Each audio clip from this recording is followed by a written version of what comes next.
Sobre o livro do... Olá pessoal, tudo bem?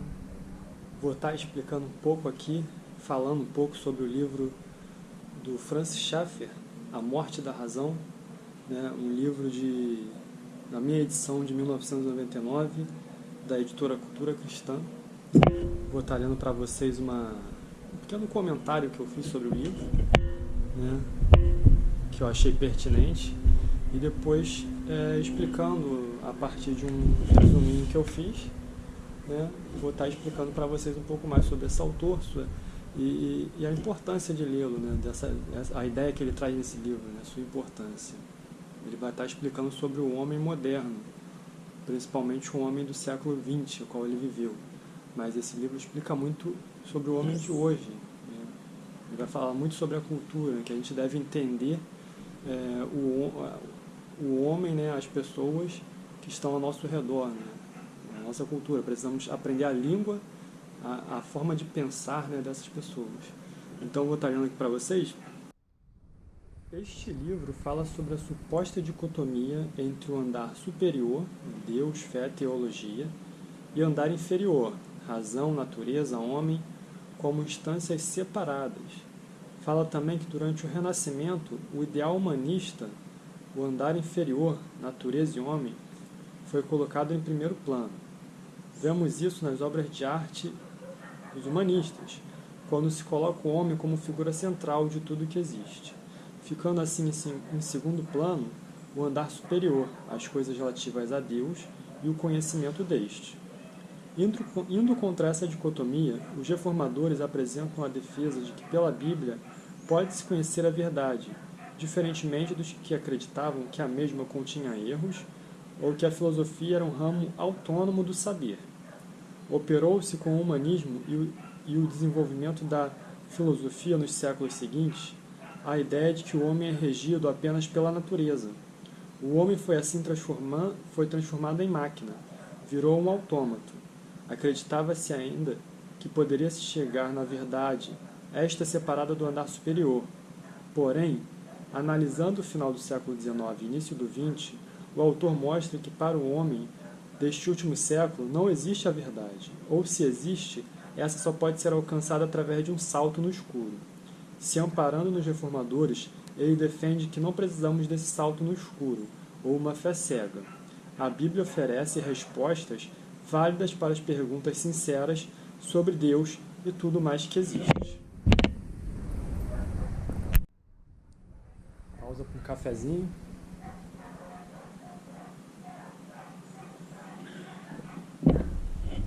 Então, qual é o pensamento de Schaeffer aqui? Schaeffer. Ele busca explicar o homem de seu tempo, do seu tempo, no tempo que ele estava vivendo, em sua forma de crer e pensar, e fazer uma trajetória histórica de como o homem chegou a esse ponto, de pensar que não existe absolutos, não existe universais, que tudo se pode fazer tudo, essa busca desenfreada por liberdade, uma suposta liberdade. Ele vai explicar todo esse processo. Ele começa falando que se alguém vai passar uma longa temporada no exterior, é de se esperar que aprenda a língua do país a que se destina. Se alguém vai passar uma longa temporada no exterior, é de se esperar que aprenda a língua do país a que se destina. Mais do que isso, entretanto, faz-se necessário poder realmente comunicar-se com aqueles nos meios dos quais você vai viver, você viverá. Impõe-se a aprender ainda outra língua, a das formas de pensamento das pessoas com quem você vai falar. Então, para você se comunicar em um país que você vai viajar, você vai viver, é necessário, além de você aprender esse idioma, as formas de pensar dessas pessoas. Isso é muito importante. Então, o mesmo vale para os cristãos. Cada geração cristã, ela se defronta com um problema de aprender como falar ao seu tempo de maneira comunicativa. E cada época vai ter sua forma odierna, né, de pensar, de falar, existe um pensamento odierno, o Schaeffer vai falar assim. Então ele vai lá atrás no humanismo, no Renascimento, até um pouco antes em Tomás de Aquino, para explicar como que o homem da época dele vai estar pensando a partir desse processo histórico que ocorreu, né? O processo educacional vai estar falando também sobre o seu processo educacional odierno, da época dele, né? Que era um processo educacional, até hoje em dia compartimentalizado, né? Existia matéria de história, de biologia, de filosofia, como se fossem coisas separadas. Porém, o homem não é assim. O homem ele não pensa de formas separadas, ele não existe de formas separadas, né? Então ele vai falar aqui, ó, despercebidos de que são elaborações humanas e as coisas do homem não se pode conceber como linhas paralelas não relacionadas. Então está tudo relacionado, filosofia, história, tudo está relacionado. Ele vai falar que essa forma compartimentalizada de pensar, ele não vai trazer lá para o século XIX, como a gente vê aqui, com o nacionalismo, aí as matérias, o surgimento da escola, das disciplinas, história, né? Tudo amparado no nacionalismo, né? Ele não vai para ele vai antes, ele vai em Tomás de Aquino, concebendo a filosofia e a teologia, né? O conhecimento, como ramos autônomos, né? A filosofia principalmente como um ramo autônomo do saber, né? Separado do andar, ele mostra essa divisão, né? O andar superior e o andar autônomo, inferior. Ele diz que aí, nesse ponto, começou essa separação, né? Começou essa separação. Então, a partir daí, depois vieram os humanistas, com o Renascimento, né? Renascimento cultural e científico, vieram a graça, né? O andar superior, que é a graça, Deus, a graça, né? A natureza tomou o lugar, né? Foi ganhando mais lugar do que o plano superior. Ele vai fazer essa distinção de um plano superior e um plano inferior, né? À medida que a natureza se fazia autônoma, primeiro com a filosofia, depois com os outros ramos do saber, ela passava a devorar a graça, né? A gente vê isso nas obras de arte. O homem vai passar a ser retratado nas obras de arte, né?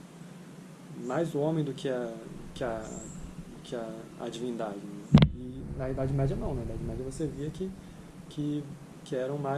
era retratado figuras, né? Figuras religiosas, podemos dizer assim, né?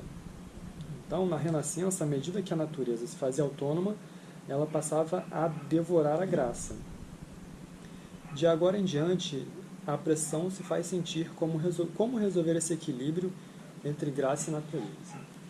Primeiro o equilíbrio, né, botar no mesmo patamar, depois a natureza sobrepõe a graça. E aí começa para ele a morte da razão. Porém, para ele, né, em contrapartida a Renascença, houve a Reforma Protestante, que ela trouxe uma noção bíblica, né? Ela aceitou a noção bíblica de uma queda total e absoluta. O homem em sua totalidade era obra de Deus. Agora, porém, é decaído em toda a sua natureza, inclusive o intelecto e a vontade. Não existe uma autonomia alguma parte ali que é autônoma, chamada de Cristo, quando morreu no espaço e no tempo na história. E o único meio de obter a salvação é elevar as mãos vazias da fé e, pela graça de Deus, aceitar o dom gratuito, a fé somente. E aí, falando sobre fé, ao longo desse texto ele vai falar que a fé ela não tem que ser uma fé irracional, não tem que ser um salto numa fé cega, um salto no escuro. Tem que ser uma fé racional, amparada no que a Bíblia precisa ser, uma fé amparada no que a Bíblia fala, né? Não uma fé cega.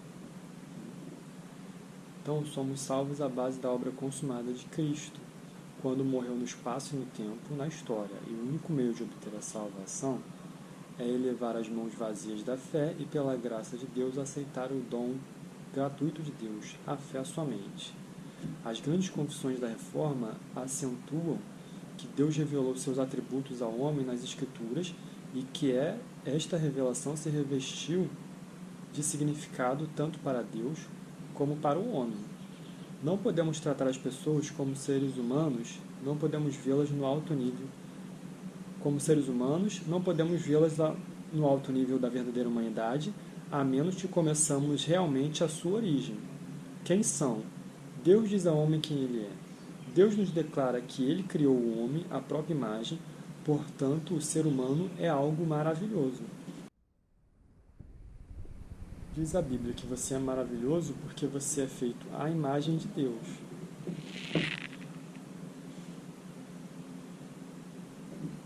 E degradado porque em determinado ponto espaço-temporal na história, o ser humano caiu. Então,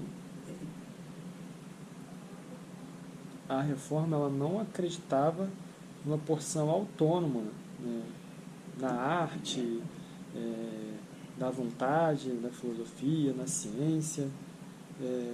Como se verá sempre que a arte ou ciência procuram fazer-se autônomas, certo princípio sempre se manifestou. A natureza devora a graça e, consequentemente, a arte e a ciência bem logo começaram a aparecer destituídas de significado. É o que a gente vê hoje. Muita coisa que se diz que é arte é uma coisa totalmente sem sentido. O cara põe um sanitário e diz que é arte. A natureza é totalmente contra a graça, totalmente fora de razão, sem sentido, sem significado. É meio que é a realidade da nossa época hoje, podemos dizer assim.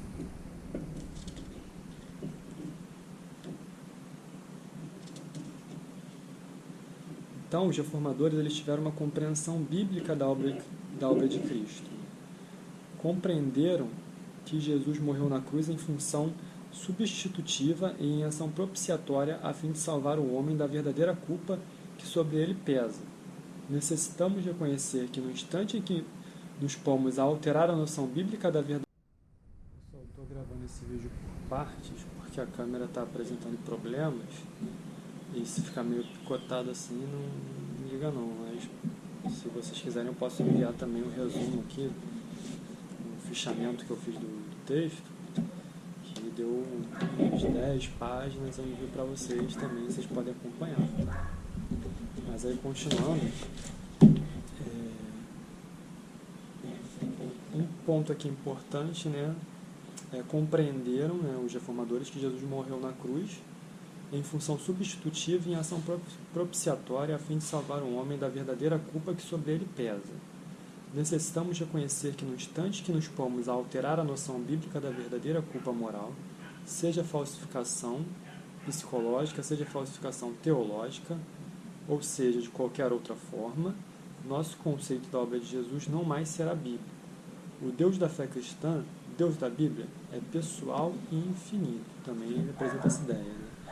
Então, não dá para dissociar o Deus da Bíblia, né, Jesus Cristo, Deus, Pai, Filho e Espírito Santo, não pode ser dissociado Deus não pode ser dissociado da Bíblia. Então, a Bíblia ela revela, conta fatos históricos que realmente ocorreram, fatos sobre o universo, sobre a história, sobre o cosmos, sobre tudo que existe.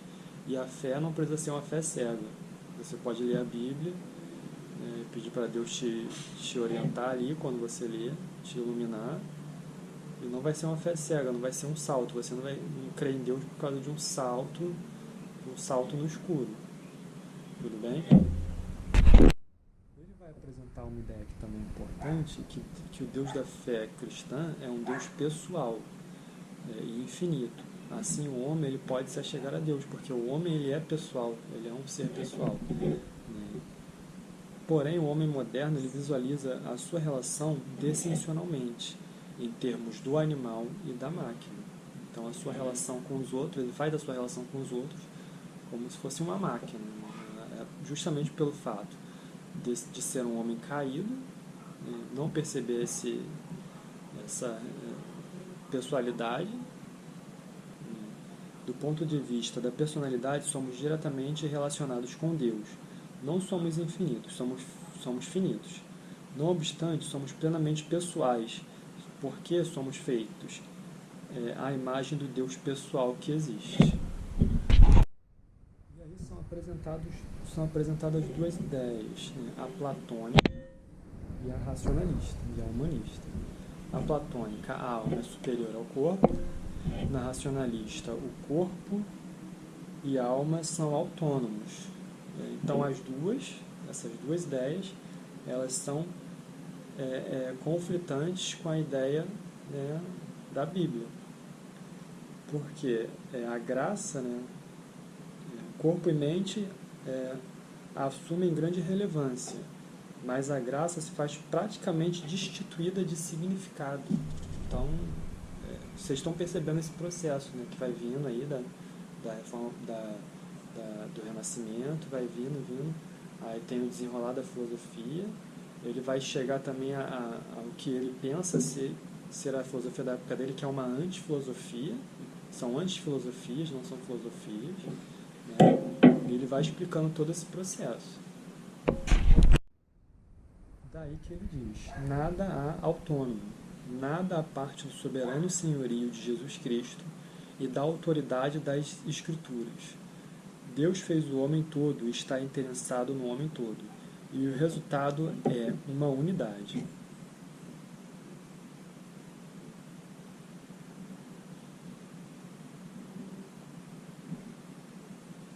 O cristianismo era necessário para o começo da ciência moderna pela simples razão de que o cristianismo criou um clima de pensamento que colocou o homem em posição de investigar o universo, de investigador do universo, de investigar a forma do universo.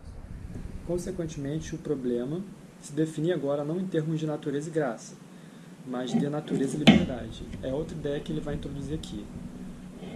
Quando a natureza devorou a graça, né, com toda essa filosofia, os pensadores, né, principalmente os iluministas, eles vão botar outro termo aí. Já que não existe não existe os universais, não existe Deus, não existe tudo isso, esse andar superior, o que foi colocado nesse andar superior, nesse compartimento de cima? Agora estamos pensando em dois níveis aí. Nesse andar de cima, tirou-se a divindade, né, tirou Deus, a graça, colocou-se liberdade, o termo liberdade. O homem moderno, ele viveu entre esses dois mundos aí, entre essas duas formas de pensar, né? Entre liberdade e natureza. E a natureza superior à liberdade, muitas vezes dominando esse homem. Há uma matematização da vida, né? O homem se torna uma máquina. E ele busca essa liberdade. Ele percebe que a ciência, que a natureza, que essa centralidade do próprio homem está tomando a liberdade dele. Ele não pensa mais em sendo superior como divindade, mas ele ainda tem essa busca por universais, por um sentido. A natureza devorou totalmente a graça, e o que foi lhe deixado em seu lugar no andar de cima foi o termo liberdade. Contudo, embora o andar inferior implicasse a todo tempo um certo determinismo, havia ainda assim um intenso anelo pela liberdade humana. Entretanto, agora também a natureza humana se via como autônoma. A liberdade do indivíduo se concebe não apenas como liberdade sem a necessidade de redenção, mas ainda como uma liberdade absoluta. Então há uma luta aí entre a natureza autônoma e a liberdade absoluta. Isso vai chegar até os dias de hoje. Ele está vendo isso no século XX, ali na época dele, como que entender aquele homem daquela época. A gente precisa disso também para entender o homem do nosso tempo, que busca sempre essa liberdade em várias coisas, colocando várias coisas nesse andar superior que ele tirou, Deus ali, a razão, né, os absolutos, e ele vai buscar colocar outras coisas ali e vive buscando dar esse salto em busca de sentido, mas ao mesmo tempo que ele não vai ter sentido nenhum. É basicamente isso, né, seria a morte da razão. Para ele, a ciência naturalista se torna um peso muito grande. Um inimigo esmagador começa-se a perder a liberdade. Daí os homens que ainda não são realmente modernos, por isso ainda não aceitaram o fato de que são meras máquinas, começam a abominar a ciência. O que é a liberdade autônoma? Ele pergunta aqui. É a liberdade em que o indivíduo é o centro do universo. Liberdade autônoma é a liberdade sem restrições. Portanto, logo que o homem começa a sentir o peso da máquina oprimi-lo, Rousseau e outros esconjuram e praguejam, por assim dizer, a ciência que lhes ameaça a liberdade humana. A liberdade que advogam é autônoma, em que nada há a restringi-la. E aí agora ele vai partir para a época mais específica, para a época dele que ele está vivendo. Ele vai falar sobre a cultura de massa, né? Não cultura de massa, a grande massa, né? Que recebeu um novo modo de pensar através dos meios de comunicação, sem analisá-lo, e tanto pior para eles porque foram atingidos diretamente, porquanto cinema, televisão, livros que leram, a imprensa e as revistas foram todos infiltrados pelas novas formas de pensamento, sem que houvesse uma análise crítica. As revistas, tudo isso aí foram todos infiltrados pelas novas formas de pensamento, sem que houvesse análise crítica, interposta como que num bolsão entre os intelectuais e a classe operária, encontra-se a classe média superior. Sem dúvida, uma das dificuldades é que a maioria das nossas igrejas se enquadra nessa faixa. Ele está falando da época dele ali, das igrejas ali do ambiente dele, né? Sem dúvida, uma das dificuldades é que a maioria das nossas igrejas se encontra nessa faixa de classe média superior, e daí a razão porque os cristãos não estão entendendo os próprios filhos e que estes estão sendo educados em função de outro modo de pensar. Não é simplesmente que pensam coisas diferentes, pensam de maneira diferente. É que sua maneira de pensar sofreu mudança de tal ordem que, se lhe dizem que o cristianismo é verdadeiro, a sentença não significa nada para eles. Não significa para eles o mesmo que significa para nós. A mesma coisa que acontece hoje, né, com a população aí, em geral, ou com outras gerações mais né, ou até com amigos que pensam diferente. Né? E aí a pergunta dele é: como que eu vou falar para essa pessoa aí? Como que eu vou falar para esse cara aí o que é o cristianismo? Muitas vezes é colocado no andar superior essa questão da fé cega, que você tem que crer porque tem, não sei o quê.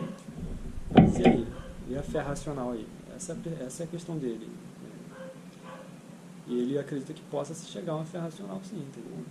Esse é basicamente o que ele está apontando aqui.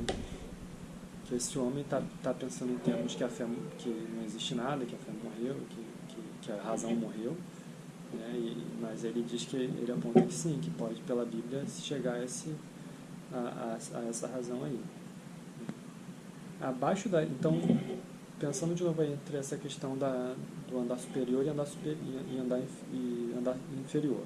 Abaixo da linha da racionalidade lógica, o andar superior abriga o não lógico e o não racional. O superior abriga o não lógico e o não racional. Não há relacionamento entre os dois níveis. Em outras palavras, no andar inferior, com base em toda a razão, o homem como homem está morto. Temos simplesmente a matemática e a mecânica. O homem não tem significado, não tem propósito nem sentido. Há apenas o pessimismo quanto ao homem como homem. Mas em cima, com base num salto racional, não razoável, há uma fé racional que dá otimismo. Essa é a crítica dele. Até os próprios cristãos da época dele, e da nossa também, acreditam nessa questão do andar superior, que fé e razão não se misturam, uma coisa é outra. Não há uma unidade aí. Não, fé, religião não se discute. É o que se acredita. Tem que ser uma fé cega, não racional. Ele vai falar sobre teólogos, né, cristãos como Karl Barth, que para ele a Bíblia conteria erros, mas cumpre ao homem crer mesmo assim. Você deve crer mesmo contendo erros. Nós cumpre crer nela. Nós cumpre crermos nela. A verdade religiosa é separada e distinta da verdade histórica das Escrituras. E aí ele critica isso, esse ponto de vista, que tem erros. Para ele não há erros na Bíblia. Para mim também não existe erro na Bíblia. Não há lugar para a razão e nem ponto para a verificação. Isto constitui o salto em termos religiosos. Tomás de Aquino abriu a porta para o homem independente do andar inferior, para uma teologia natural e uma filosofia que eram autônomas em relação às Escrituras. Isto levou no pensamento secular à necessidade de depositar finalmente a esperança toda em um andar superior não racional. De modo semelhante na teologia não-ortodoxa, resta ao homem a necessidade de dar o salto, porque o homem integral nada pode fazer na área do racional, na busca de Deus. Então, ele nada poderia fazer na busca de Deus, como questão de razão. Tem que dar esse salto, porque não existe. Porém, na reforma, o homem ele pode examinar as escrituras.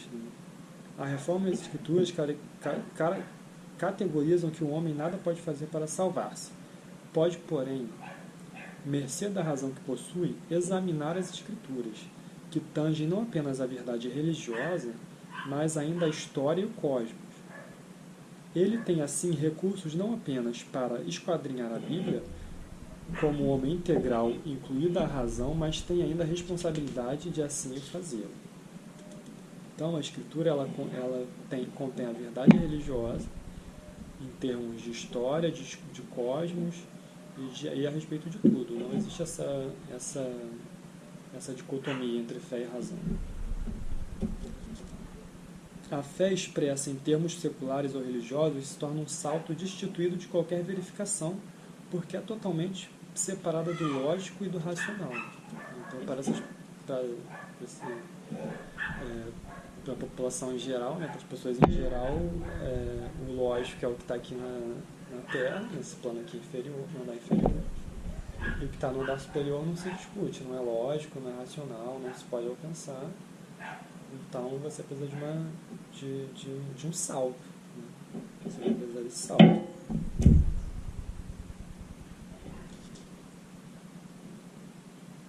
O homem moderno é forçado ao desespero do salto. Não pode viver como simples máquina. Então, por ele precisar de sentido, por homem precisar de sentido, e aí se você quiser, você vai no meu vídeo que eu gravei com um amigo meu falando sobre sentido. A gente gravou uma aula sobre vontade de sentido, sobre o Victor Frank. Você vai ver um pouquinho sobre isso também, eu recomendo. Mas como o homem ele não pode viver sem sentido, ele busca esse salto, ele busca colocar coisas no andar superior, que ele tirou a Deus. Tirou Deus, tirou a razão. Então ele busca em várias coisas esse preenchimento. Então esse preenchimento o homem busca em vários locais. Como ele não pode viver como uma simples máquina, aí essa divisão entre liberdade e natureza autônoma e liberdade autônoma, esse conflito, o homem, nesse salto, ele não vai buscar Deus nesse salto. Ele também está falando aqui não só sobre o homem comum, ele vai falar sobre os religiosos também, que colocam nesse andar superior a frase Deus, mas totalmente destituída do Deus da Bíblia. Põe Jesus lá, mas que Jesus, não é um Jesus histórico, muitas vezes. Parar por aqui, estou um pouco cansado, está um calor sinistro no Rio de Janeiro. Tem mais algumas páginas, muitas páginas. Tem mais muitas páginas aqui. Se você quiser, você escreve aqui embaixo seu e-mail ou escreve um comentário aqui que eu posso estar enviando aí. O resumo aqui tá bastante coisa aqui para comentar ainda. Mas eu acredito que tenha falado sobre tudo aqui. Sobre basicamente tudo. Vai falar que Jesus é o Senhor de tudo, de todos os aspectos da vida. Isso é importante frisar. Deus é um Deus pessoal, que sempre existiu e criou as coisas fora de si mesmo, e o homem não é uma máquina. O ponto de partida do homem para buscar a verdade tem que partir de Deus e não dele. Tá bom? Fiquem com Deus. Finalizando aqui uma frase que ele vai falar, que em áreas cruciais, muitos pais e ministros educadores cristãos estão fora de sintonia com numerosos contingentes de filhos da própria igreja e com vasta maioria dos que não lhe pertencem, como se estivessem falando uma outra língua, uma língua estrangeira. Então, a importância de você conhecer a língua e a forma de pensar de outras pessoas, né, que não estão ali, que estão perto de você, mas muitas vezes há uma barreira de comunicação aí. Então, fique com Deus, espero que tenham gostado, peço desculpa